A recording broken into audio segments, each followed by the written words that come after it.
Hola maestra y compañeros, mi nombre es Cassandra y el tema que yo les voy a presentar es los indígenas. Primero que nada quiero mostrarles mi bibliografía, Los aztecas bajo el dominio español de Charles Gibson, Orígenes de la nacionalidad mexicana de Peggy Lee y Historia económica de la Nueva España en tiempos de los Austrias de Francisco Calderón. Estos tres libros se encuentran en la biblioteca y al final de la presentación les dejo la información bibliográfica si gustan consultarlos. Bueno, la presentación la dividí en tres apartados. La primera incluye la situación jurídica y social después de la conquista, en el que también va incluida la organización política de estos. En el segundo apartado está el trabajo indígena, el encomendado, el esclavo, el repartimiento de indios y el peonaje.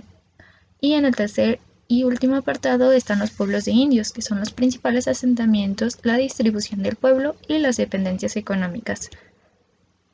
Bien, primero vamos a empezar con la situación jurídica y social después de la conquista.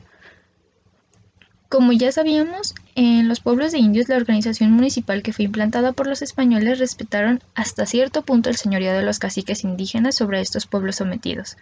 De igual forma, algunos de estos caciques quedaron descartados para pagar tributo y muchos de ellos pudieron conservar los tributarios que tenían antes de la conquista.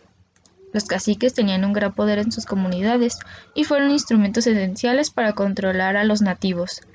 Gracias a esta colaboración, la nobleza indígena pudo conservar algunas de sus distinciones. Por ejemplo, tenían permiso para llevar armas de fuego y espadas, podían montar a caballo, vestir a la española, poseían tierras, ganados y esclavos negros. Incluso unos pocos de estos nobles indígenas llegaron a ser encomenderos. Se crearon así las repúblicas de indios, que comprendían varios poblados de tierras que anterior a la conquista eran llamados calpullis, pero después de que esta terminó se les atribuyó el nombre de cabecera, que a su vez estaba conformada por sujetos. Allí residía el cacique con sus funcionarios auxiliares. En España la cabecera comprendía aldeas y lugares, y a su llegada en la Nueva España las aldeas y lugares se sustituyeron por los llamados sujetos, que bien podían ser barrios o estancias. Se llamaban barrios si eran partes cercas a la cabecera, como se puede ver en esta imagen representativa, y las estancias si estaban lejanas a la cabecera. La cabecera tenía alrededor de 80 casas y contaba con una institución política llamada cabildo, que fungía como la autoridad de esta misma. Estaban a cargo de los procesos políticos de la rutina de la vida de la cabecera y sus sujetos, regulaban la mano de obra para los patrones españoles, promulgaban reglas sobre mercados locales y edificios, estaban a cargo del suministro de agua, de caminos, de proyectos locales, de espectáculos y de ceremonias y fiestas religiosas. El edificio del cabildo tenía cárceles que estaban en cada cabecera y se usaba para encarcelar a los hebreros y a otras personas con delitos de casos penales y civiles que tenían que ver con los indígenas. En el Valle de México solo había un cabildo, y era el de Tenochtitlan. Solo existía este porque no había suficiente población blanca española para formar uno segundo y no estaban permitidos los cabildos interraciales. Este cabildo se reunía 2 veces por semana, el lunes y el viernes, pero en 1560 ya no lo hacían. Sin embargo, no fue hasta la década de 1530 que se tienen registros de cabildos conformados uniformemente por indígenas, y no es hasta 1550 que estaban totalmente distribuidos por todo el Valle de México.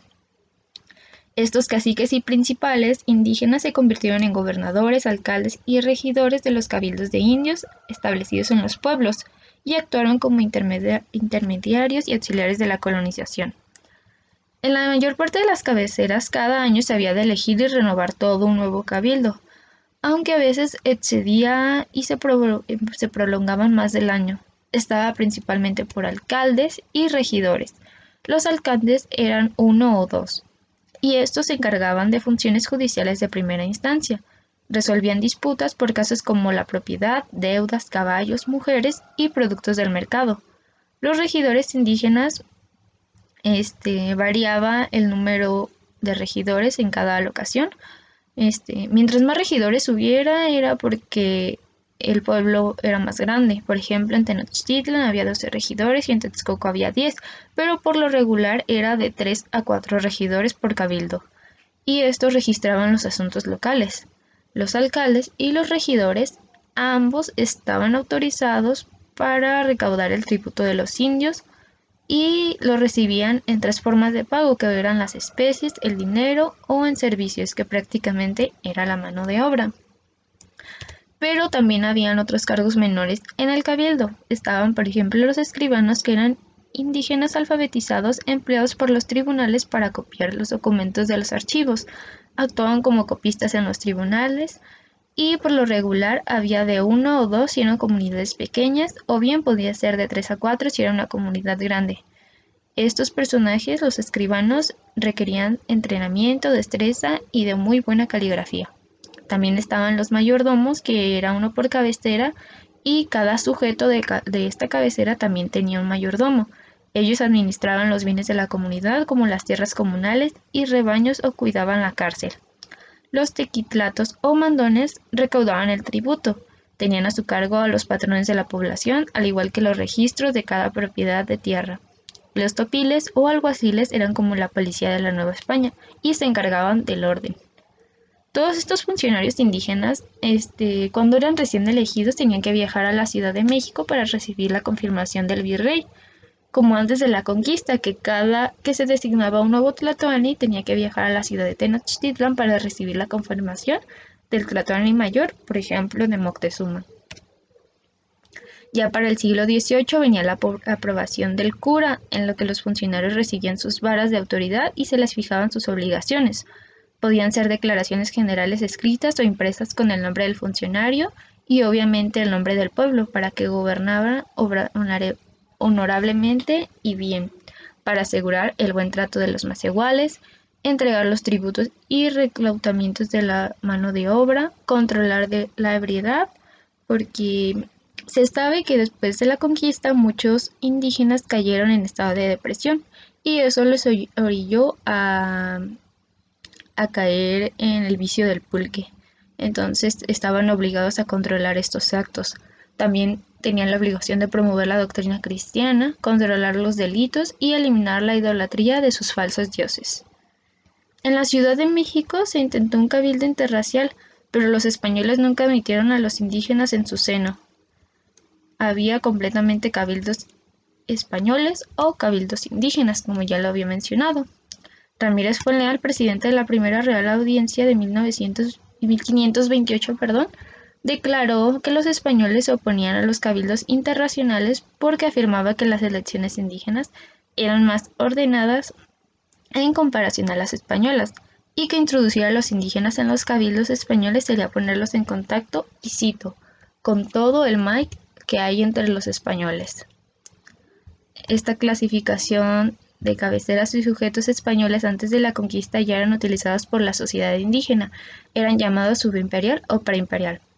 Haciendo una recapitulación de todo lo que ya les dije, recordemos que las comunidades indígenas estaban gobernadas por jefes indígenas llamados tlatoanis o tlatoques, y el sistema indígena estaba dividido por los calpullis, que era un grupo de familias que vivían en una sola localidad, y que con la llegada de los españoles e instaurado el régimen español, estos calpullis indígenas se convirtieron en un sujeto español, ya fuera un barrio o una estancia, y estaban incluidas a la cabecera, que a su vez la cabecera se convirtió en la capital donde residía el tlatoani y se identificaba por esta razón.